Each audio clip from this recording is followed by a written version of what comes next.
Walk into a major airport for the first time, and it hits you immediately. The size, the noise, the signs pointing in 6 directions at once, the crowds moving like they all know exactly where they are going, and you are standing still trying to figure out which direction is even the right one. Massive airports are disorienting. They move tens of millions of passengers a year through a system built for people who already understand it. First-time flyers are expected to navigate it instantly with no orientation and no guide.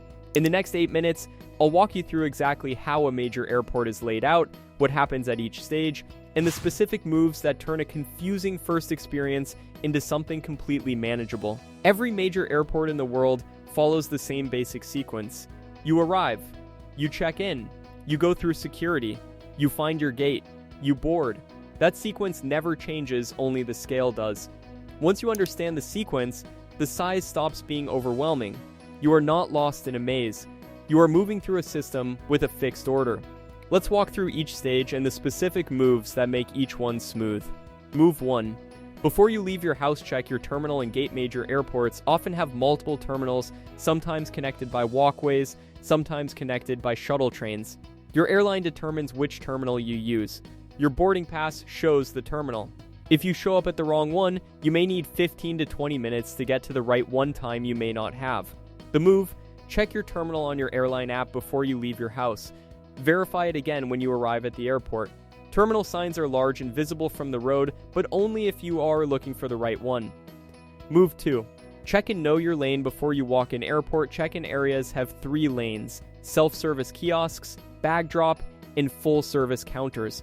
If you checked in online and have no bags to check, walk straight past all 3 lanes to security.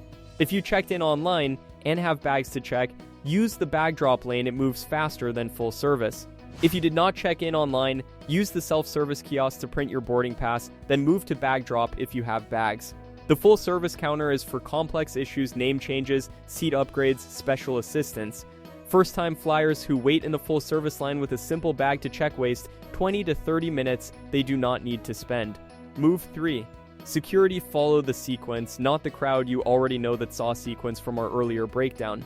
But at a massive airport, the security area itself can be disorienting. Multiple lanes, different checkpoint entrances, in pre-check versus standard screening.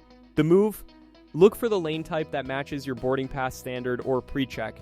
Follow the sequence: ID and boarding pass to the document checker, then bins laptop out, liquids out, belt and shoes off if standard. Do not follow the crowd's pace, follow the procedure. The passengers who move fastest through security are the ones who have everything ready before they reach the belt, not the ones who start organizing when they get there. Move 4. After security, find your gate before you do anything else. Now, here's the move that separates calm first-time flyers from stressed ones, and almost no one tells you this ahead of time. After you clear security, do not stop for food, coffee, or shopping. Walk directly to your gate first. Locate it physically. Stand in front of it.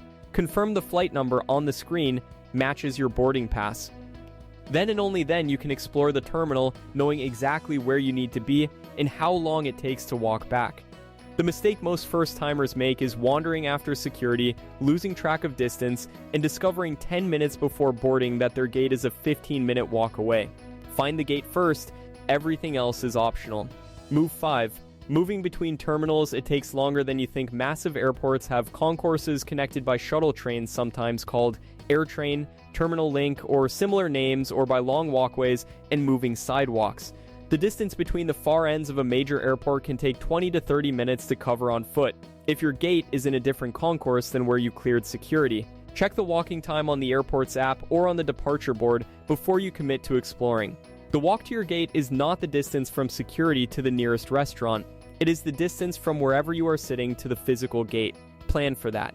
Move 6.